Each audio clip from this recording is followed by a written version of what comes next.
महाराष्ट्राचा। नमस्कार, मी गौरी। संध्या लाईव्ह मध्ये आपलं सगळ्यांचं स्वागत। मुंबईत पावसाळ्यापूर्वी नाले सफाई हा नेहमीच चर्चेचा आणि टीकेचा विषय असेल, पण सध्या मुंबईत नाले सफाईच्या कामापेक्षा त्या कामाची पाहणी करायला निघालेल्या 25 गाड्यांच्या ताफ्याची जास्त चर्चा सुरू आहे।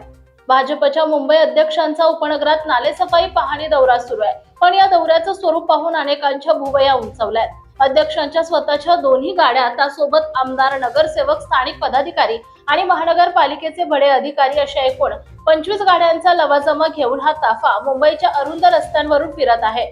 देशाचे पंतप्रधान नरेंद्र मोदीजी वारंवार देशाला इंधन बचतीचे महत्त्व पटवून देत आहेत। देशाच्या संपत्तीची बचत करा असं ते सांगतायत।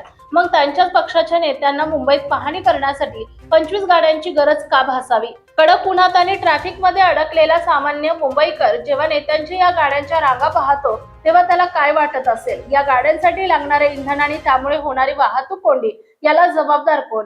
नालेसफाई नीट झाली की नाही हे पाहण्यासाठी तांत्रिक दृष्टी आणि मोजक्या अधिकाऱ्यांची गरज असते। मग हा गाड्यांचा इव्हेंट नक्की कोणासाठी आहे? कामाची पाहणी करण्यापेक्षा आपल्याकडे किती लोक आणि गाड्या आहेत हे दाखवण्याचा हा प्रयत्न वाटत नाही का? लोकांचे प्रश्न सुटले पाहिजेत यात शंकाच नाही, पण ते सोडवताना सामान्य जनतेच्या खिशाला आणि वेळेला नाहक त्रास होणार नाही याची काळजी लोकप्रतिनिधींनी घ्यायला हवी। नेत्यांनी केवळ भाषणातून नाही तर स्वतःच्या कृतीतून आदर्श घालून देण्याची आज गरज आहे। ताज्या आणि महत्त्वपूर्ण बातम्या पाहण्यासाठी आजच आमच्या संध्या लाईव्ह न्यूज चॅनलला YouTube वर सबस्क्राईब करा आणि बेल आयकॉन प्रेस करा।